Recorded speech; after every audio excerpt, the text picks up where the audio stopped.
This episode of the CyberWire is made possible in part by Intrusion. Intrusion plugs the holes in your current security architecture with applied threat intelligence.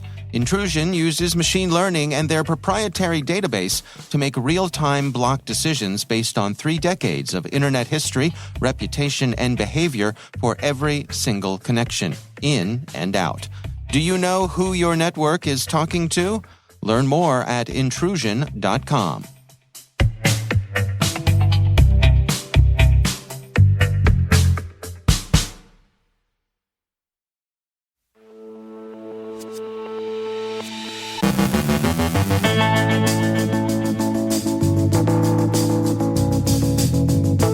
BEC takes aim at physical goods, including food. BlackCat ransomware activity increases. Epic Games settles an FTC regulatory case. The InfraGard database was pulled from a dark web auction site. CISA releases 41 ICS advisories. Rick Howard interviews author Andy Greenberg. Rob Boyce from Accenture examines holiday cyber threats, the growing value of open source intelligence, and Twitter says, Vox Populi, Vox Dei.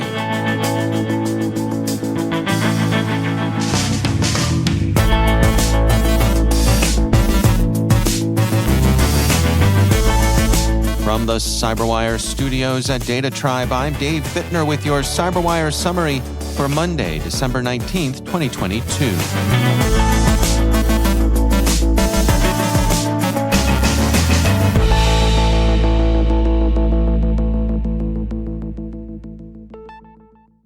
The FBI, the FDA, USDA have issued a joint cybersecurity advisory warning of BEC. And for those of you playing acronym bingo, congratulations on your win. But seriously, these are business email compromise attacks designed to steal food shipments. Threat actors are impersonating real food and agriculture companies to order hundreds of thousands of dollars worth of food and ingredients.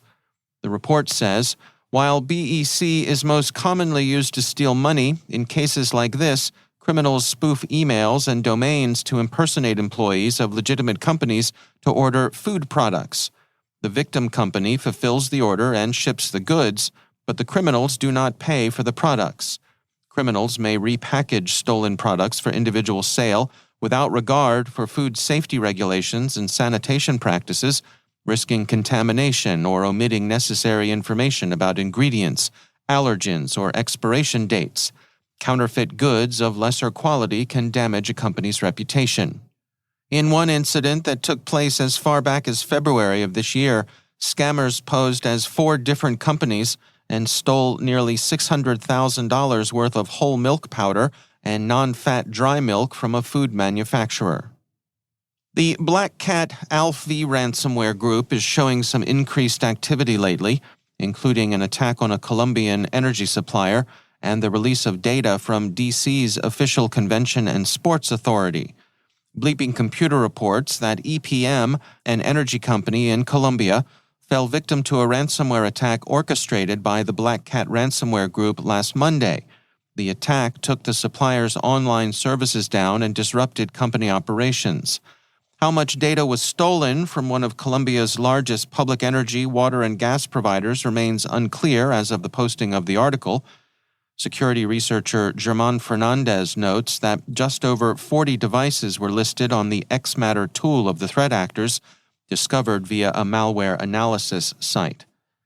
Following an October cyber attack on Events DC in October, the BlackCat ransomware group published what they claim is approximately 80 gigabytes of data from the Convention and Sports Authority on Thursday, the Washington Post reports. The released data, which the ransomware group claims are internal Events DC files, include incident and injury reports filed by customers impacted by the breach, contracts, board minutes, bank statements, and tax forms for employees, city plans, and arena security. The documents have not been confirmed to be genuine by Events DC. The U.S. Federal Trade Commission announced this morning that Epic Games, publisher of the popular Fortnite game, among others, has agreed to pay a total of $520 million in relief over allegations the company violated the Children's Online Privacy Protection Act and deployed design tricks known as dark patterns to dupe millions of players into making unintentional purchases. $275 million of the total settles the accusation that Epic Games violated COPPA by collecting children's personal information without verifiable consent from a parent.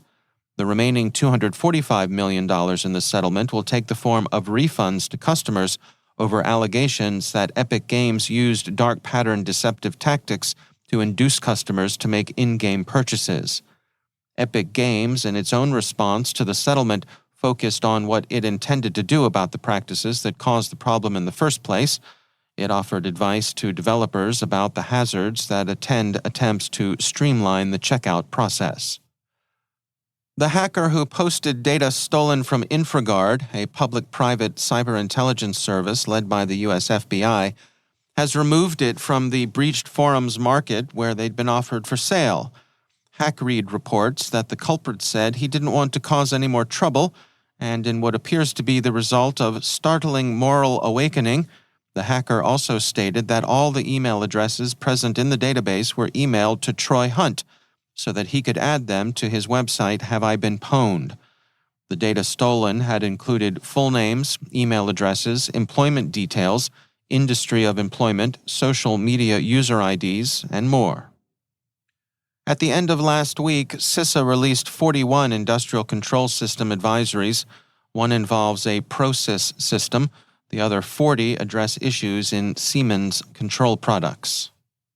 The Carnegie Endowment for International Peace has published another paper, this one titled Russia's Wartime Cyber Operations in Ukraine, Military Impacts, Influences, and Implications.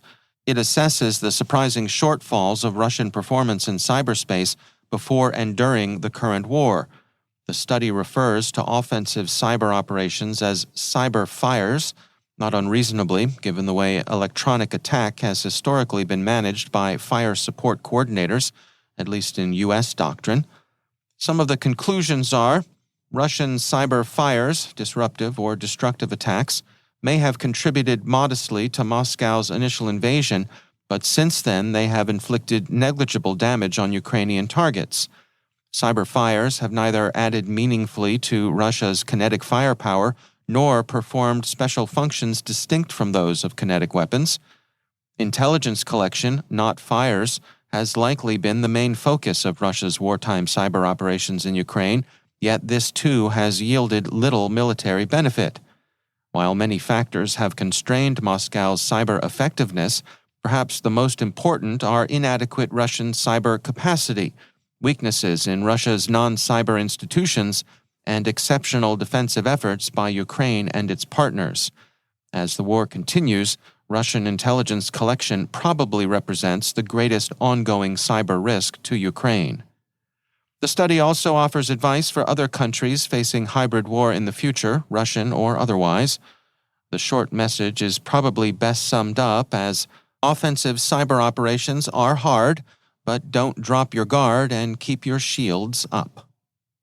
Open source intelligence, OSINT, isn't new. General Hockenhull, commander of the UK's Strategic Command, told the Royal United Services Institute, but it's certainly risen to prominence during Russia's war against Ukraine.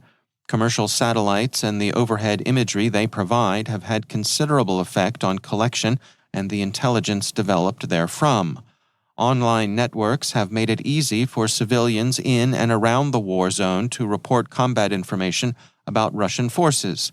The Washington Post offers a similar discussion. Their reporting focused on the ubiquity of video. The war against Ukraine has become, in the opinion of experts the Post consulted, one of the most visually documented wars in history. And finally, over the weekend, Elon Musk put up a poll asking whether he should continue to run Twitter. "Should I step down as head of Twitter?" Mr. Musk tweeted yesterday. "I will abide by the results of this poll." Early reporting by Bloomberg, based on Mr. Musk's Twitter feed itself, suggests that the ayes are having it. The poll followed an earlier announcement of a new Twitter policy banning accounts created solely to promote other social media platforms.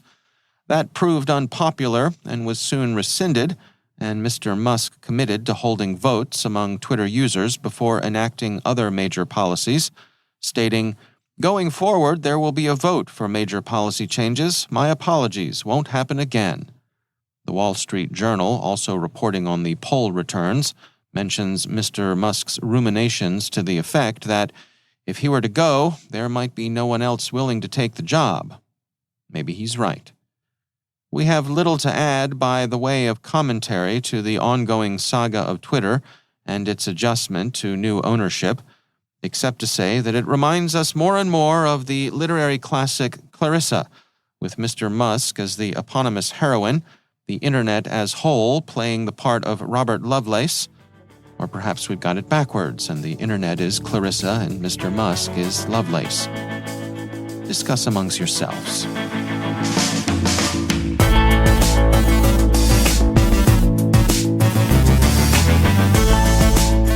Coming up after the break, Rick Howard interviews author Andy Greenberg. Rob Boyce from Accenture examines holiday cyber threats.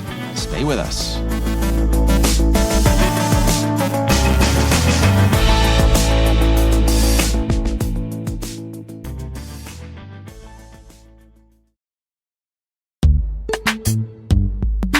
And now, a word from our sponsor, Strata.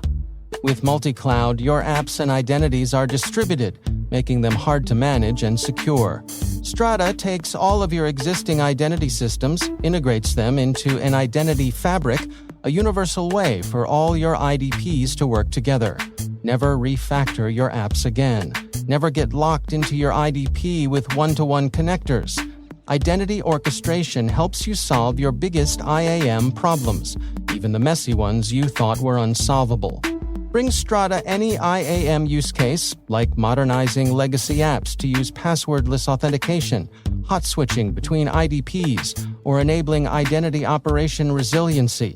Strata's flexible, lightweight, and distributed architecture software is designed to extend the value of your identity infrastructure, no matter the complexity or scale. Share your time on a discovery call, and Strata will send you custom AirPods Pro. The multi-cloud identity wave is here, and you can ride it with Strata. Ready to learn more? Visit strata.io/cyberwire. That's strata.io/cyberwire. And we thank Strata Identity for sponsoring our show.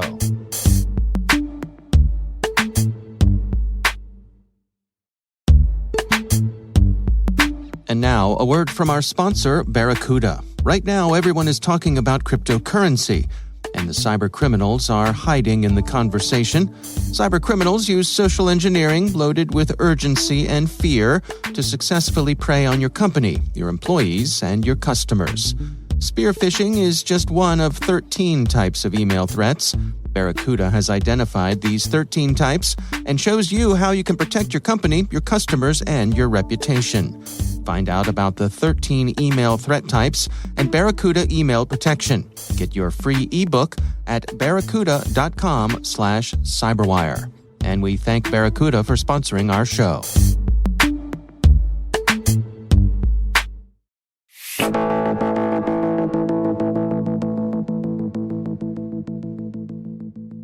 It's always my pleasure to welcome back to the show Rick Howard. He is the CyberWire's own Chief Security Officer, also our Chief Analyst. Rick, welcome back and happy holidays, yes. my friend. Happy holidays. Here we are at the end of the year. That's right. It is the end of 2022. Where did it go? I would say I have to start learning to write 2023 on my checks, but I can't remember the last time I wrote a check. Yeah, that was the only way I would remember it, because I wrote those things. Now I don't do that anymore, right? So yeah. Well, I have to say it at the start of every podcast, so I'm going to be re-recording that a lot the first couple weeks of January. So you and your interns down in the Sanctum Sanctorum have prepared a special treat for all of your CSO Perspectives listeners. What do you have in store for us? So Dave, both you and I are giant fans of Andy Greenberg. He's the senior writer at Wired Magazine. You've interviewed him a couple of times, right? Yeah. Oh, yeah. Always a good interview. Absolutely. And he's authored several fantastic cybersecurity books. One of them, Sandworm, about the Russian attacks against Ukraine from 2014 to 2017. That's a Cybersecurity Canon Hall of Fame winner. Yeah, great book. I know that's one of the books that I interviewed Andy about.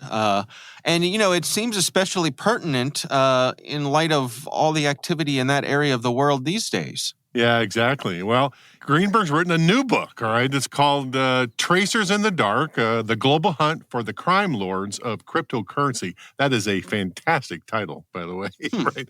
And it just came out, and I have to say, Dave, it's the best cybercrime book that I've read in over a decade. And I got to interview Andy about it. He came on one of our shows the first time, so it's fantastic.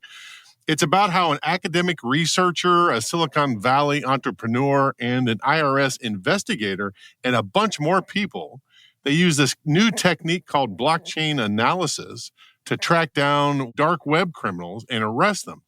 Here's a clip from the show. This was the end of the Silk Road story, but really just the beginning of the story of the book, because that was when Tigran realized that Bitcoin can be traced. And he had just proved somebody's guilt through cryptocurrency tracing for the first time in the history of law enforcement. And not only that, but he soon followed another thread of kind of loose thread of missing Bitcoins from the Silk Road to show that they had been taken by another corrupt agent, a Secret Service agent who worked in the same Baltimore office as Karl Mark Force. That was Sean Bridges. And the two of them were both corrupt agents, both investigating the Silk Road and simultaneously trying to enrich themselves from that investigation. Anyway, they just taking whatever dirty Bitcoins they could. And both of them had thought that those Bitcoins would be untraceable, so they could never be caught. And Tigran caught them both, and they both went to prison. So did I catch that right? The IRS agent, Tigran, caught 2 law enforcement officers acting badly on the dark web and put them in jail? I know he did. You couldn't, if I was writing this down and making it up in a novel, people say, oh, that's unrealistic. Not one, 2 law enforcement officials, right? Wow. And those are just 2 small stories in the book, and it's packed full of amazing things. So I highly recommend it. And you can hear my interview with Andy on CSO Perspectives Pro this week. All right. Well, that is on the pro side. How about on the public feed this week? So the Sanctum interns have unvaulted another pro episode for the public to listen to. This one is from the last episode of season 9. It's called Security Infrastructure as Code. And we cover the history of software development from the old waterfall model in the 1980s to agile development in the 2000s to the DevOps movement in the 2010s, and finally to the DevSecOps resurgence starting around 2016. Yeah, it's my impression that we've made significant progress here in the last few years in regards to DevSecOps, right? Well, I would say that some security practitioners have inserted themselves into the CI/CD, that's continuous integration, continuous delivery pipeline, for things like linear regression testing and OWASP rules. But we as a community have done virtually nothing to automate the tasks that we typically might see in the SOC, things like zero trust monitoring, intrusion kill chain control deployments, resilience maintenance, and risk forecasting. So we have a ways to go here. Well, before I let you go, what is the phrase of the week over on your Word Notes podcast? The phrase of the week, I love just saying it that way, is ransomware.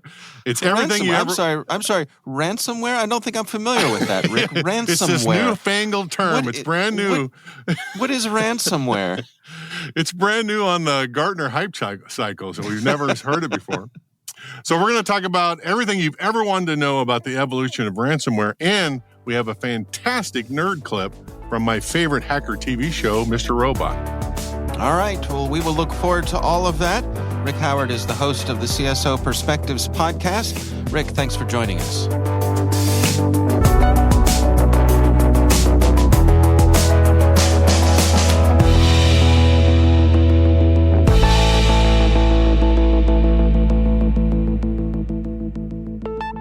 And joining me once again is Robert Boyce. He is the global lead for cyber resilience and also an advisory board member at Accenture. Rob, it's always great to welcome you back to the show. I can't believe I'm saying this already, but the holidays are upon us. And with that, there are all kinds of folks who are looking to take advantage of perhaps folks being away or being distracted by the holidays. I want to touch base with you on that. What sorts of things are you tracking as we head into this season? Yeah, I did, and thanks for having me back. I think holidays are interesting for me, and in my role, I almost call it holiday vigilance instead of holiday spirit, because we're always expecting the worst to happen at this time of year. So we're always on guard. I find it fascinating. Always fascinating, and just on how innovative and how much ingenuity our threat actors have when it comes to things like fraud. And we've just gone through COVID and now in a recession. So there's so many opportunities. Well, now entering the holidays, of course, there's so many opportunities for threat actors to take advantage of consumers and organizations. And fraud seems to be one of the biggest things that are going on around the holiday time.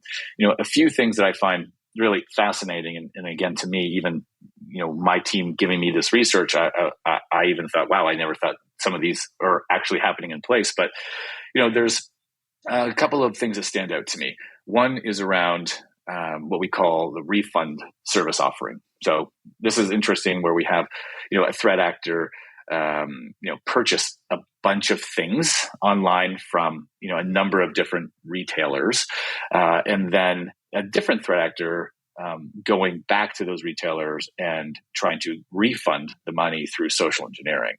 And it's very well coordinated. So the threat actors will post in a dark web forum basically saying, listen, if you are able to buy something from these, say, 8 different retailers, let me know. Give me the information about the purchase, and I will go ahead and get a refund there through different social engineering techniques that they employ. And for that, they keep about 40% of whatever is refunded. So it's really, it's quite fascinating that this happens. And what we've seen so far in the chatter already this year is that more requests than ever have been started to go back and forth between the individuals or the threat actors offering these services. So we're already seeing an uptick in that behavior now. Do you suppose that uptick is a response to sort of global financial conditions, or just a continuation that they're finding that these things work? Yeah, I think it's a little bit of both. I think since COVID, really, I think online shopping has been the number one priority for most consumers, and so we're seeing a lot more of the activity taking place that they can, that they can use to target for this type of activity. But I also just think that it's proven to work, and it's just just similar to ransomware. It's a very viable business for them. In terms of the retailers themselves trying to defend themselves against this, I mean, you mentioned that a big component of this is social engineering, and I suppose any retailer expects a certain amount of loss just to keep customers happy. Is that what the bad guys are focusing in on here? Yeah, and I think and the time of year is no coincidence when the retailers are receiving probably the highest volume of calls that they're going to have throughout the year, and so I think I wouldn't say that their guard is down, but I just think the volume of calls that they're getting, both legitimate and illegitimate, is very hard to keep the same level of structured response that they may have in the slower times of the year. So I think that's a big part of it as well. So is the message here one of vigilance, or are there also some technical measures people can put in place?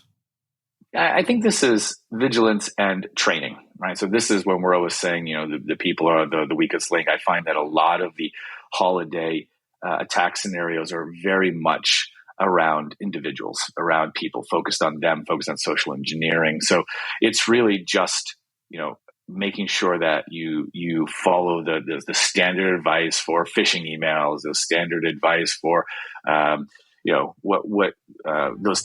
smishing that you get from text messages, and there is definitely the time of year if you're ever going to be more vigilant with messages that you're getting, and you want to validate and verify the sender is real and the requests are real, is definitely during the holidays. Yeah. Well, good advice as always. Rob Boyce, thanks for joining us.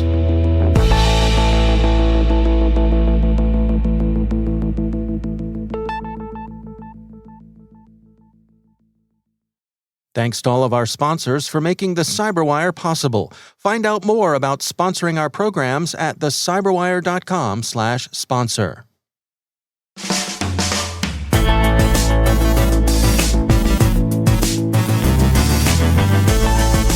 And that's the CyberWire. For links to all of today's stories, check out our daily briefing at thecyberwire.com. Don't forget to check out the Grumpy Old Geeks podcast, where I contribute to a regular segment called Security, Huh? I join Jason and Brian on their show for a lively discussion of the latest security news every week. You can find Grumpy Old Geeks where all the fine podcasts are listed. The CyberWire podcast is a production of N2K Networks, proudly produced in Maryland out of the startup studios of Data Tribe, where they're co-building the next generation of cybersecurity teams and technologies. Our amazing CyberWire team is Elliot Peltzman, Trey Hester, Brandon Karp, Eliana White, Haru Prakash, Liz Irvin, Rachel Gelfand, Tim Nodar, Joe Kerrigan, Carol Terrio, Maria Vermasis, Ben Yellen, Nick Valecki, Millie Lardy, Gina Johnson, Bennett Moe, Catherine Murphy, Janine Daly, Jim Hoshite, Chris Russell, John Petrick, Jennifer Iben, Rick Howard, Peter Kilpie, Simone Petrella, and I'm Dave Bittner. Thanks for listening. We'll see you back here tomorrow.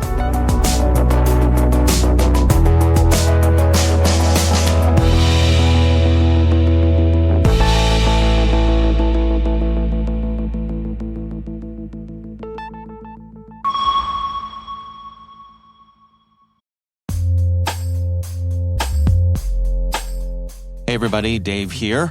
We love what we do here at the CyberWire and are proud to be able to provide news and insights that top leaders and decision makers rely on every day. We'd like to give a huge thanks to our many sponsors that make all of this possible and invite your company to join them in reaching over 250,000 unique listeners and 50,000 readers each week. Find out about opportunities to bring your brand and messages to the most influential audience in cybersecurity. Visit thecyberwire.com/sponsorship and join in on the action. One final note, we will be taking a break from our regularly published programs from Christmas Eve to New Year's Day. But not to worry, we still have an exciting lineup of great CyberWire Pro content that you won't want to miss, so stay tuned. And happy holidays, everyone.